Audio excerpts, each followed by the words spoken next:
அனைவருக்கும் வணக்கம் பிள்ளைகள். இன்றைய காணொலி தொகுப்புல நாங்கள் பார்க்க போற வினா 2023ஆம் ஆண்டு வினாவப்பட்ட லாப நோக்கற்ற நிறுவனங்கள் சந்தாவோட தொடர்புடைய வினாவாக இருக்கும். கணக்கீட்டு சமன்பாடோட பிள்ளைகள் 10 புள்ளிகளுக்காக இந்த வினா கேட்கப்பட்டிருக்கு. கேள்வியை பார்த்தோன்னே இந்த 2023 கேள்வியை பார்த்தோன்னே சில பேர் யோசிப்பிட்டேன், கேள்வி இவ்வளவு பெருசா இருக்குது, 10 மார்க்ஸுக்கு தான் கேள்வி போட்டிருக்காங்கன்றது இல்ல. கேட்ட கேள்விக்குத்தான் புள்ளிகள் தர போறாங்க. அப்ப கேட்ட கேள்வியை விளங்கி கொண்டு அதற்குரிய பதில வேகமா செய்யறதுக்கு பழகி கொள்ள வேண்டியது எங்களினுடைய வேலை. ஸோ நீங்க அதுக்கேற்ற ப்ரிப்பரேஷன் செய்திருக்க வேண்டும். சரி, கேள்வியில பெரிய கேள்விகள் கேட்கல, சிம்பிளா 3 கேள்வி கேட்டிருக்காங்க.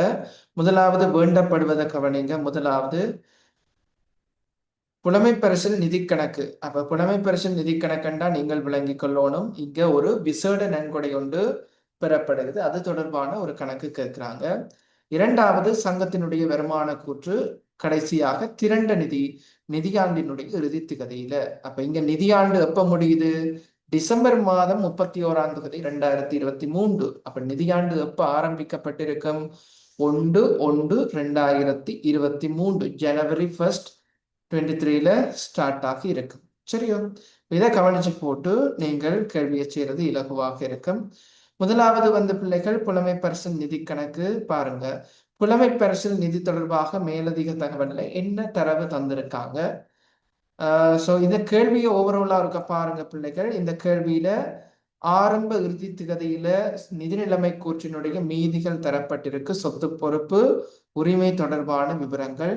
அடுத்ததாக பாருங்க பிள்ளைகள், காசு பெருவனவு கொடுப்பனவினுடைய மீதிகள் தரப்பட்டிருக்கு. இறுதியாக ஒரு மேலதிக தகவல் தரப்பட்டிருக்கு. இந்த 3 கேட்டகரியா பிரிச்சு கேள்வி இலகுவான ஒரு ஸ்ட்ரக்சர்ல தந்திருக்காங்க. கம்ப்ளிகேட்டடா வாசிக்கிறது கஷ்டம் என்ற அளவில் எல்லாம் இல்லை. முதலாவது பாருங்க, புலமை பரிசில்கள் வழங்குவதற்காக வருடம் ஒன்றில் பெறப்படுகின்ற நன்கொடைகள் புலமை பரிசில் நிதி கணக்கில் செலவு வைக்கப்படுகின்றன. ஒவ்வொரு வருடத்துக்குமான புலமை பரிசல்களை வழங்குவதற்காக பயன்படுத்தப்படும் நன்கொடைகளுக்கு சமனான தொகையை அவ்வருட வருமானமாக இனங்காண்பது கணக்கீட்டு கொள்கையாகும். அதாவது இந்த நிறுவனம் என்ன செய்து ஒரு ஸ்காலர்ஷிப் ஒன்றுக்கு காசு கொடுக்குது மாணவர்களுக்கு. அந்த எவ்வளவு காசு இந்த நிதியாண்டுல மாணவர்களுக்கு வழங்கப்படுதோ அந்த காசுத்தான் வருமானமாக காட்டுவதனை இந்த லாப நோக்கற்ற நிறுவனம். இது ஒரு பாடசாலையினுடைய பழைய மாணவர் சங்கத்தினுடைய ஒரு செயற்பாடோட தொடர்புடைய ஒரு சங்கமாக காணப்படுகிறது. சரிதானே? ஓகே. இதுல பாருங்க பிள்ளைகள், இந்த புலமை பரிசில் என்றோடனே உங்களுக்கு ஞாபகத்துக்கு வரணும், ஏற்கனவே இந்த புலமை பரிசில் நிதிகள் எங்களினுடைய நிதிநிலைமை கூற்றுல காணப்படுகிறதான்றதை கவனிக்கணும். பாருங்க, புலமை பரிசல் நிதி என்று 450,000 இருக்குது. இறுதி தினத்துல பாருங்க பிள்ளைகள், கொஸ்டின் மார்க் இருக்கு. நான் ஒரே சொல்றேன்னா, இந்த கொஸ்டின் மார்க் இருந்தா நீங்கள் தான் அதனை கண்டுபிடிக்க வேணும். 450,000 ஆரம்ப மீதியாக புலமை பரிசில் நிதி உரிமையாண்மையாக இருக்கும் பிள்ளைகள். விசேட நன்கொடையினுடைய மீதி உரிமையாண்மையாக இருக்கும். அப்ப நாங்க இங்க ஒரு கணக்கு செய்ய போறோம். புலமை பரிசில்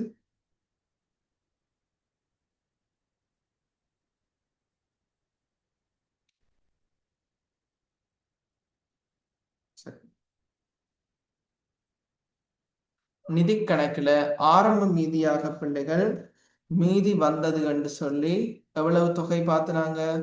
உங்களினுடைய நிதி நிலைமை கூற்றுல இருக்கு பாருங்க, 450,000 இருக்கு. ஓகே. அடுத்ததாக பாருங்க பிள்ளைகள், இந்த நிதியாண்டுக்குள்ள இந்த வருட கால பகுதிக்குள்ள புலமை பரிசில் நன்கொடைகள் கிடைக்க பெற்றிருக்கான்றதை கவனிக்கணும். காசு பெருவனவு கொடுப்பனவுகளினுடைய விவரம் தந்திருக்காங்க. இதுல புலமை பரிசில்கள் நன்கொடையாக கிடைக்கப்பட்டிருக்கு. மாணவர்களுக்கு கொடுக்க சொல்லி எவ்வளவு காசு கிடைச்சிருக்கு? 6,300. அப்ப இந்த நிதியாண்டுல கிடைக்கப்பெற்ற புலமை பரிசில் நிதி கொள்ளல் கொடுத்தல் கணக்கு அல்லது காசு கணக்குல வரவு பிள்ளைகள். கொள்ளல் கடத்தல் கணக்குன்னு சொல்லலாம், காசு கணக்குன்னு சொல்லலாம். 6,300 புலமை பரிசில் நிதி கணக்குல செலவு 6,300 இருக்கு. அப்ப கொள்ளல் கொடுத்தல் கணக்கு தேவையில்லை தானே பிள்ளைகள், அவங்களே செய்து காட்டியிருக்காங்க. எங்களினுடைய புலமை பரிசில் நிதி கணக்குல நாங்கள் 6300 செலவு வைத்துக் கொள்வோம். விவரம் காசு கண்டு போட்டாலும் சரிதான் பிள்ளைகள், அல்லது கொள்ளல் கொடுத்தல் என்று போட்டாலும் சரிதான். ஓகே. இரண்டாவதாக பாருங்க பிள்ளைகள், எவ்வளவு புலமை பரிசில்கள் கொடுப்பனவுகள் வழங்கப்பட்டிருக்கு? 1800. இந்த 1800 பாருங்க, இது கொள்ளல் கொடுத்தல் கணக்கு, காசு பெருவனவு கொடுப்பனவு கணக்கெல்லாம் தந்திருக்காங்க வடிவாக்கவணி. இந்த காசு பெருவனவு கொடுப்பனவு கணக்குல கழிச்சிருக்காங்க, கொடுப்பனவுகளுக்குள்ள காட்டியிருக்காங்கன்னா காசு பொய் இருக்கு. 1800 புலமை பரிசில் நிதி மாணவர்களுக்கு வழங்கப்பட்டிருக்கு. ஸோ இதுக்கு என்ன இரட்டை பதவி வரப்போகுது பிள்ளைகள்? காசு கொடுத்ததுக்கு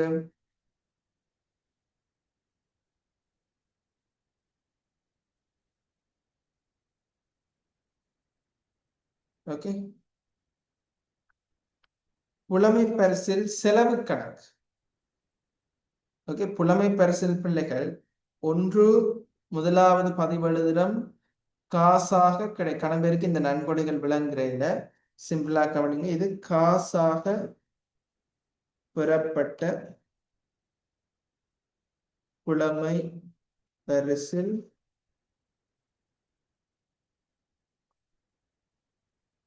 நன்கொடை. இதுல எவ்வளவு காசு கொடுப்பனம் செய்திருக்காங்க? 1800 காசு கொடுப்பனம் செய்திருக்காங்க. புலமை பரிசில் செலவு கணக்கு. அப்ப காசாக வழங்கப்பட்ட புலமை பரிசில்கள் என்றது பிள்ளைகள் அந்த கழகத்துக்கு என்னவாக இருக்கும்? ஒரு செலவீனமாக காணப்படும். எவ்வளவு கொடுத்திருக்காங்க? 1800.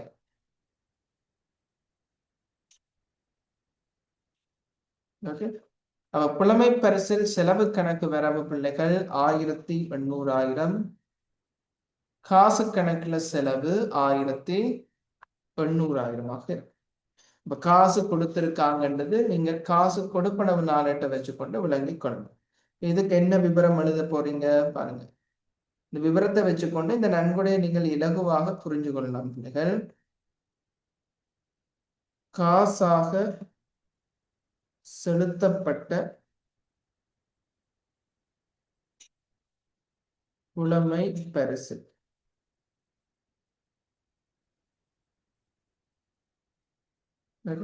காசாக செலுத்தப்பட்ட புலமை பரிசு எவ்வளவு காசாக செலுத்தியிருக்காங்க பிள்ளைகள்?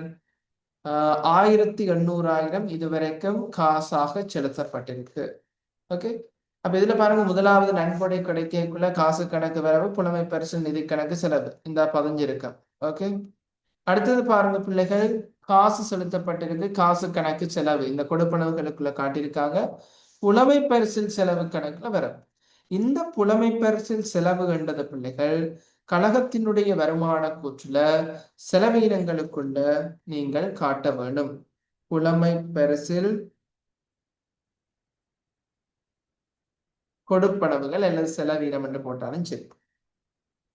அப்ப எவ்வளவு செலுத்தி இருக்கிறாங்க? 1800 நாங்கள் செலவீனமாக காட்டணும். அதே சமயம் இங்க சொல்லப்பட்டிருக்கு எவ்வளவு புலமை பரிசில் கொடுப்பனவு செய்யப்படுதோ இதுல பாருங்க, பயன்படுத்தப்படும் நன்கொடைகளுக்கு சமனான தொகை. அப்ப இந்த நிதியாண்டுல எவ்வளவு நன்கொடை பயன்படுத்தப்பட்டு மாணவர்களுக்கு செலுத்தப்பட்டிருக்கின்ற 1800. அப்ப இந்த 1800 நாங்க என்ன செய்யணும் பிள்ளைகள்? வருமானமாகவும் பதிவளிப்பு செய்ய வேணும். பயன்படுத்தப்பட்ட நன்கொடைகளை நாங்கள் வருமானமா காட்டுறோம். அப்ப புலமை பரிசில் நிதி கணக்கு வரவு 1800, வருமான செலவு கணக்கு செலவு 1800 இருக்கும். விளம்பல் பிள்ளைகள். விளம்பல் என்ன எழுத போறோம்? பயன்படுத்திய புலமை பரிசில் நிதியை வருமானமாக பதிவு. அப்ப புலமை பரிசிலுக்காக காசு கிடைக்குது பிள்ளைகள். அதுல ஒரு குறிப்பிட்ட பகுதி இந்த வருடம் கொடுப்பனவாக வழங்கப்படுகிறது, காசு போக போகுது. அப்ப அந்த பயன்படுத்திய நன்கொடை அதே சமயத்துல நாங்கள் வருமானமாக காட்ட வேண்டும். பாருங்க, புலமை பரிசில் நிதி கணக்கு வரவு. புலமை பரிசில் நிதி கணக்கு கேட்டிருக்காங்கல்லோ, அதுல வரவு 1800. இங்க விவரம் என்ன போடுவோம் பிள்ளைகள்? வருமான கூற்றுக்கு மாற்றியது அல்லது வருமான செலவு கணக்குக்கு மாற்றியது, எப்படி எழுதினாலும் சரி. வருமான செலவு கணக்கு செலவு கண்டத பிள்ளைகள் வருமான கூற்றுல புலமை பரிசில் நிதியாக ஓகே எவ்வளவுத்த காட்டுவீங்க? 1800 காட்டு. ஓகே, அப்ப இங்க சில பேர் யோசிக்கிறது பிள்ளைகளே, நீங்க வருமானத்துக்குள்ளேயே ரெண்டையும் காட்டுறோம்னு யோசிப்பீங்க. புலமை பரிசில் நிதி கிடைச்சிருக்குது, அது வழங்கப்பட்டிருக்கு என்றதை வருமான கூற்று வெளிப்படுத்துது. சரிதானே? ஓகே, இப்ப பாருங்க, புலமை பரிசில் நிதி கணக்கை சமப்படுத்தி கொள்ளுங்க. எவ்வளவு வரப்போகுது? 6750,000.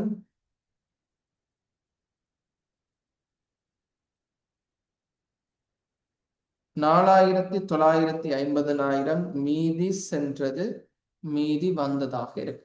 ஓகே, இதுல கணக்கு மட்டும்தான் கேட்டிருக்காங்க உங்களுக்கு. சரிதானே பிள்ளைகள்? அப்ப இந்த 3 பதிவுகள் வரும்ன்றது ஞாபகப்படுத்திக் கொள்ளுங்க. விசோட நன்கொடைகள்ல காசு கிடைக்குது, அதுல ஒரு பகுதி பயன்படுத்தப்படுகிறது, பயன்படுத்தியதை நாங்கள் வருமானமாக காட்ட வேண்டும். சரியோ? ஓகே, அடுத்தது பாருங்க பிள்ளைகள், இங்க அலுவலக உபகரணங்களின் அகற்றல் எதுவும் இடம்பெறவில்லை. ஸோ எனி டைம் பிள்ளைகள் நீங்க இந்த மேலதிக தகவல்களை முதலாவதாக வாசிச்சு கணக்கு செய்யறது பெட்டர். பெஸ்டான ஒரு விஷயமாக இருக்கும். நான் என்னுடைய கணக்குகள் கூடுதலாக இந்த உடல்ல செய்து காட்டினான். அப்பதான் கேள்விகள்ல தந்த தரவுகளை நாங்கள் மிஸ் பண்ண மாட்டோம். அலுவலக உபகரணங்களின் அகற்றல் எதுவும் இடம்பெறவில்லை என்று ஏன் தந்திருக்காங்க? அப்ப பாருங்க, அலுவலக உபகரணங்கள் தொடர்பாக நாங்கள் ஒரு கணக்கு செய்து பார்ப்போம். ஆரம்பத்தில் 500,000 இருக்குது, இறுதியில 2,750,000 இருக்கு. அப்போ ஒரு அலுவலக உபகரண கணக்குல ஆரம்ப மீதி, அலுவலக உபகரணம் என்றது சொத்து கணக்காக இருக்கும் 500,000. இறுதி தினத்துல அலுவலக உபகரண கணக்கினுடைய மீதி, அலுவலக உபகரண கணக்கு கீழே பிள்ளைகள் நான் விளக்கத்துக்காக செய்து கொண்டேன்னா 2,750,000. இந்த வருடத்தில் அகற்றல் எதுவும் இல்லை. ஆனா கொடுப்பனவுகளுக்குள்ள பாருங்க பிள்ளைகள், அலுவலக உபகரண கொள்வனவு வந்து 2,500 இருக்கு. அப்ப இந்த வருடம் அலுவலக உபகரணம் ஒன்று 2,500,000 கொடுத்து கொள்வனவு செய்யப்பட்டிருக்குது. ஓகே, அப்ப காசு என்று சொல்லி காசுல செலவு அலுவலக உபகரண கணக்கு வரவாக இருக்கு. இப்ப நீங்க அலுவலக உபகரண கணக்கை சமப்படுத்தி பாருங்க. செலவு பக்கத்துல ஒரு வித்தியாசமான தொகை வருது. அப்ப எவ்வளவு வித்தியாசம் வருது? அகற்றல் இல்லை என்று சொல்லிட்டாங்க. ஆகவே கட்டாயம் இந்த வேறுபாட்டு தொகை எதனால எழுந்ததாக இருக்கும்? ஒரு ஆதரன் பொறி உபகரணத்துல என்றா பிள்ளைகள் பெருமான தேய்வாக இருக்கு. என்னத்தால ஏற்பட்டிருக்கும்? பெருமான தேய்வு. முன் கொண்டு செல்லும் பெறுமதி அடிப்படையில தந்ததால இந்த 250,000 வேறுபாடு என்னத்தை குறிக்க போகுது? பெருமான தேய்வு. செலவினங்களுக்குள்ள அலுவலக உபகரண பெருமான தேய்வு என்று சொல்லி 250,000 ரூபாய் பதிஞ்சு கொள்ளுங்க. சரியா? ஒவ்வொன்றும் என்னத்துக்காண்டி தர்றாங்கன்றதை நீங்கள் புரிந்து கொள்ள வேண்டும் பிள்ளைகள். சரி, அடுத்தது பாருங்க பிள்ளைகள், இறுதியாக நிலையான வைப்பின் வருடாந்த வட்டி வீதம் 20% ஆகும். அப்ப இந்த வருடத்துல பாருங்க, 1/4/2023 ஆரம்ப திகதியில 2 வருட நிலையான வைப்பு திறக்கப்பட்டிருக்கு. அப்ப 6 மில்லியன் ரூபாய் நிலையான வைப்பு திறந்திருக்காங்க பிள்ளைகள். இந்த 6 மில்லியன் ரூபாவுக்கு எத்தனை சதவீதம் வட்டி வீதம் சொல்லியிருக்காங்க? 20% சொல்லியிருக்காங்க. 20% வட்டி எவ்வளவு காலத்துக்கு? 2 வருட நிலையான வைப்பு. 2 வருடத்தை பாக்குறீங்க. இந்த 1/4/2023 திறக்கப்பட்ட நிலையான வைப்பு என்றா பிள்ளைகள் எத்தனை மாசத்துக்கு வட்டி இதுவரைக்கும் கிடைச்சிருக்கணும்? நிதியாண்டு முடிவடைகின்ற திகதி 31/3/2023. அப்ப இந்த திறக்கப்பட்ட திகதியில இருந்து 9 மாதத்துக்குரிய நிலையான வைப்பு வட்டி வருமானம் வணிகத்துக்கு கிடைக்க வேணும். அப்ப 9 மாதத்துக்குரிய நிலையான வைப்பு வட்டி வருமானம் எவ்வளவு கண்டதை நீங்க கண்டுபிடிக்கலாம். 20% 12ஆல பிரிச்சு 9ஆல பெருக்குவீங்க. எவ்வளவு வரப்போகுது பாருங்க பிள்ளைகள்.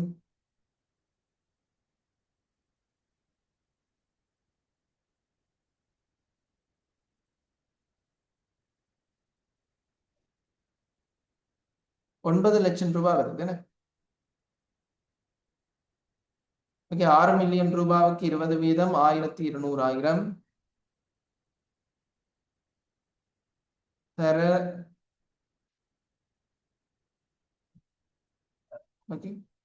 9 லட்சம் ரூபாய் என்னவாக இருக்கும்? பெற வேண்டிய நிலையான வைப்பு வட்டி. அப்ப நிலையான வைப்பு வட்டி மொத்தமாக எவ்வளவு கிடைக்கணும் பிள்ளைகள்? 9 லட்சம் ரூபாய் நிலையான வைப்பு வட்டி வருமானம் கிடைக்கணும். அப்ப இந்த தொகைதான் எங்க வரப்போகுது? எங்களினுடைய வருமான கூற்றுல 9 லட்சம் ரூபாய் தான் நிலையான வைப்பு வட்டி வருமானமாக நாங்கள் காட்ட வேண்டிய தொகை. நிதியாண்டுக்குரிய வருமானங்கள் நிலையான வைப்பு வட்டி நிதியாண்டு தொடர்பான தகவல்கள் இந்த காலப்பகுதிக்குரிய வருமானம் அவ்வளவு அதைத்தான் காட்டணும். இல்லைங்க, முழு வருடத்துக்குரியதையும் காட்டுறையில வந்து 2 வருடத்துக்குரியதையும் காட்டுறேன். இப்ப நாங்க அந்த 2 பாட்டுக்கு சில பேர் 2 செய்வாங்க, சில பேர் இந்த வருஷம் நிதியாண்ட நோட் பண்ணாம ஒரு வருடத்துக்கு கணக்கு செய்வாங்க. இல்லை, 9 மாத வட்டி தான் வரும். அப்ப இந்த 9 மாத வட்டியில பாருங்க பிள்ளைகள், 8 லட்சம் ரூபாய் கிடைச்சிட்டு தானே காசு கிடைச்சிருக்கு பாருங்க. அப்ப மிச்சம் எவ்வளவு கிடைக்க வேண்டி இருக்கும்? 100,000 கிடைக்க வேண்டி இருக்கும். பாருங்க, எங்களினுடைய நிதி நிலைமை கூற்றுல சொத்துக்களுக்குள்ள தந்திருக்காங்க. மாறி யோசிச்சிங்கல்ல, இந்த 100,000 8 லட்சத்தையும் கூட்டினாலும் 9 லட்சம் தான் வரும். சரிதானே? பெற வேண்டியது 1 லட்சம் ரூபாய், பெற்றது 8 லட்சம் என்றா இந்த வருட வருமானம் 9 லட்சம் தான். அப்ப அப்படி பார்த்தாலும் அவங்க கணக்கு செஞ்சது சரி. 20 வித தந்திருந்தாலும் நீங்க சரியா இதை கண்டுபிடிச்சிருக்கலாம். ஒன்றுமே தர இல்லை, நிலையான வைப்பு வட்டி விதம் தராட்டிக்கும் நீங்க கட்டாயம் 9 லட்சம் தான் போடும். சரிதானே? இந்த கேள்வியில தந்திருக்காங்க. அப்ப நீங்க உறுதிப்படுத்தி கொள்ளலாம், நீங்க செய்யற விட சரி என்றதை. சரியோ? அடுத்தது பாருங்க பிள்ளைகள், இந்த மேலதிக தகவல் இவ்வளவுதான் தரப்பட்டிருக்கு. இப்ப நாங்க புலமை பரிசில் நிதி கணக்கு செய்துட்டோம். வருமான கூற்ற ஃபுல் பண்ணிக்கொள்வோம். சந்தா தொடர்பான விவரம் பாருங்க. சந்தா இந்த வருடம் எவ்வளவு கிடைச்சிருக்கு? காசாக சந்தா கிடைச்சிருக்குது 1500. அப்ப நீங்க கொள்ளல் கொடுத்த 2 போட்டாலும் சரி, காசு 2 போட்டாலும் சரி, சந்தா கேள்வி, இந்த சந்தா கணக்கு இந்த கேள்வியில, இந்த 2023 கேள்வியில இலகுவானது. பாருங்க, ஆரம்பத்துல பெற வேண்டிய சந்தா 600,000, இறுதியில பெற வேண்டிய சந்தா 500,000. அப்ப ஆரம்பம் பெற வேண்டியது 600,000, இறுதியில பெற வேண்டிய சந்தா பிள்ளைகள் 500,000 இருக்கும். இறுதியில பெற வேண்டிய சந்தாக்கள் இரட்டை பதிவு வரும். பெற வேண்டிய சந்தா கணக்கு வரவு சந்தா கணக்குல செலவாக இருக்கும். சரியா? ஆரம்பத்துல பெற வேண்டிய சந்தா ஒரு வருமானம் பெற்றுக்கொள்ள வேண்டியது சொத்தாக இருக்கும். வரவு எண்ணிக்கையில் போட வேண்டும். இந்த வினாவில பதிவளித்த சந்தா தரப்பட இல்லை. முற்பட சந்தாவை பாருங்க பிள்ளைகள். ஆரம்பத்துல 450,000, இறுதியில 550,000. ஆரம்பத்துல 450,000 ஆரம்பத்துல முற்பட சந்தா, இறுதியில முற்பட சந்தா பிள்ளைகள் 550,000.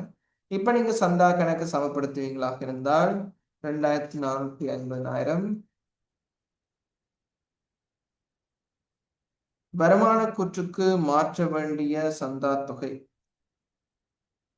எவ்வளவு வரப்போகுது? 1,300,000 இருக்கு.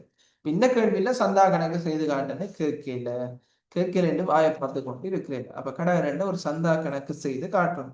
இந்த செய்க வழிகள் எல்லாம் பிள்ளைங்க செய்யுங்க. பிள்ளைங்க நீங்க இந்த டபுள் என்ட்ரி எழுதி மினக்கெட தேவையில்லை.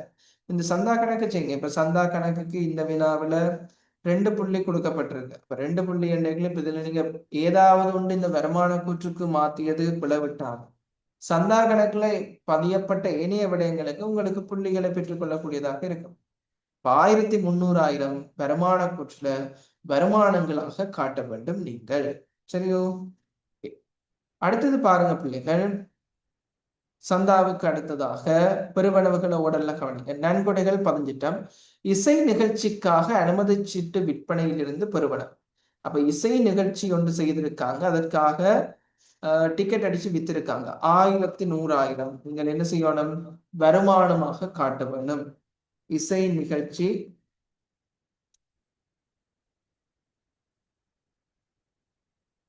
அனுமதி சீட்டு விற்பனை, இசை நிகழ்ச்சி அனுமதி சீட்டு விற்பனையால 1,100,000 வருமானம் கிடைச்சிருக்கு. இந்த 1,100,000 நீங்கள் என்ன செய்வீங்க? வருமானமாக காட்டப்படும். அடுத்து பாருங்க பிள்ளைகள், பெருவனவுகளுக்குள்ள நிலைய இசை நிகழ்ச்சிக்காக அனுசரணையாளரிடமிருந்து பெறப்பட்ட காசு. அப்ப அனுசரணையாளரும் ஸ்பான்சர் கிடைச்சிருக்கு பிள்ளைங்க. அப்ப ஸ்பான்சர்ஷிப்பும் என்னவாக இருக்கும்? இசை நிகழ்ச்சிக்குரிய ஒரு வருமானமாக இருக்கும். எவ்வளவு கிடைக்கப்பட்டிருக்கு? 400,000. இதுக்கும் ஒரு டிஃபார்ம் செய்து காட்டுறேன் பாருங்க. காசு கணக்கு வரவு, இசை நிகழ்ச்சி அனுசரணை வருமான கணக்குல செலவு 400,000. சரியா பிள்ளை? இன்னொரு விஷயம் பாருங்க பிள்ளைகள், உங்களினுடைய நிதிநிலைமை கூற்றுல இசை நிகழ்ச்சி அனுசரணையாளரிடமிருந்து பெற வேண்டியது நிதியாண்டினுடைய இறுதி திகதியில 6 லட்சம் ரூபாய் இருக்குதுன்னு சொல்லியிருக்காங்க. அப்ப பெற வேண்டிய அனுசரணை கணக்குல வரவு எங்க செலவு பதிவு வரப்போது? ஒரு வருமானம் கிடைக்கணும் பிள்ளைகள்.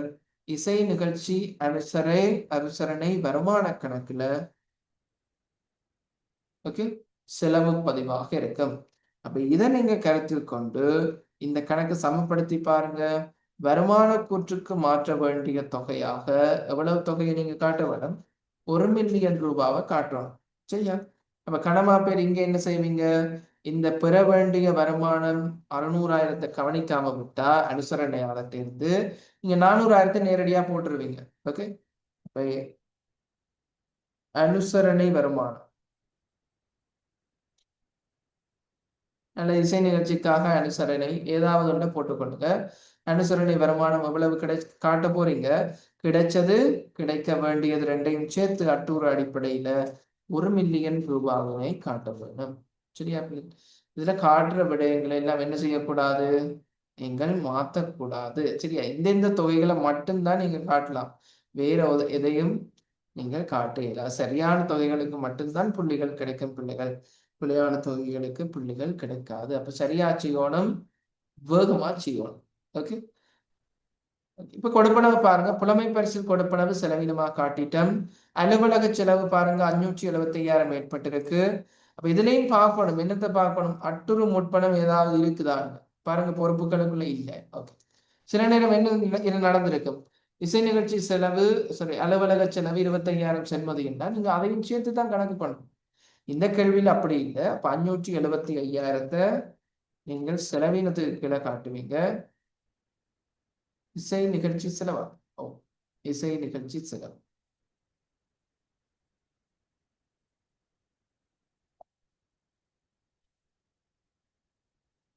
இசை நிகழ்ச்சி செலவாக 575,000. அதே போல அலுவலக செலவு என்ன? அலுவலக செலவுகள்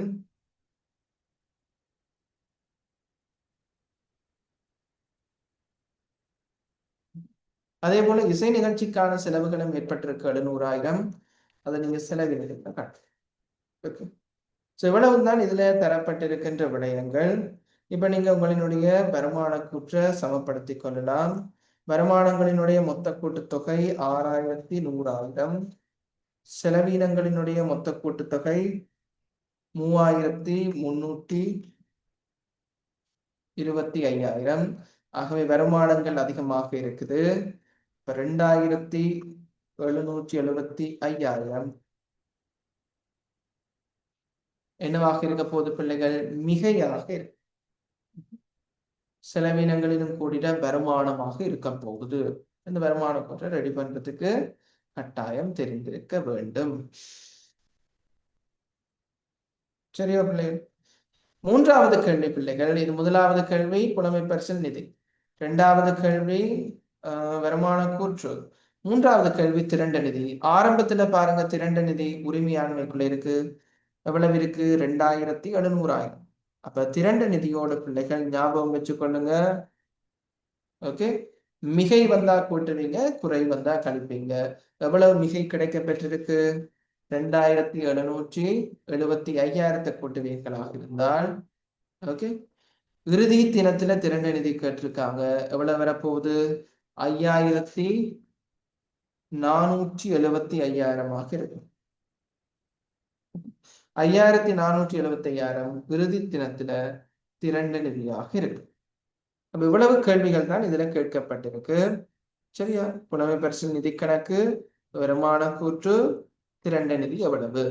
இதே கேள்வியில பிள்ளைகள், இந்த கேள்வியில உரிமையாண்மை என்று கேள்வி வந்திருந்தா நீங்க என்ன செய்திருப்பீங்கன்னா, சின்ன ஒரு வித்தியாசம் தான். உரிமையாண்மை என்ற பிள்ளைகள் ஆரம்ப திரண்ட நிதி 2,700,000 செய்துகிறார். மிகை எவ்வளவு பிள்ளைகள்? 2,775,000. ஆகவே இறுதியில திரண்ட நிதி 5,475,000. இந்த உரிமையாண்மையோட பிள்ளைகள் ஆயுள் சந்தா நிதியையும் விசேட நன்கொடை நிதிகளையும் சேர்த்தா உங்களுக்கு என்ன கிடைக்கும்? மொத்த உரிமையாண்மை கிடைக்கும். அப்ப இங்க புலமை பரிசில் நிதியை பாருங்க எவ்வளவு மிச்சம் இருக்குது. 4950. ஓகே, 4950. இதையும் சேர்த்தா உங்களுக்கு எவ்வளவு வரப்போகுதுன்னு பாருங்க பிள்ளைகள்.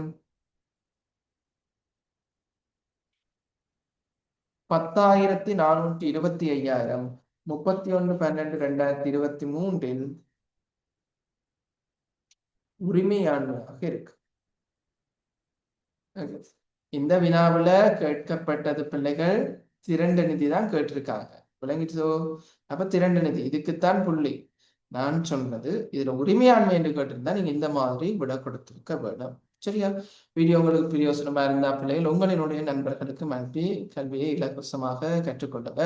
உங்களுக்கு ஏதாவது சந்தேகம் இருக்குது, ஏதாவது பாஸ்போர்ட் கேள்வியில உங்களுக்கு விளக்கம் தேவைன்னா கமெண்ட் பண்ணுங்க, நான் உங்களுக்கு வீடியோ போடுவேன். நன்றி.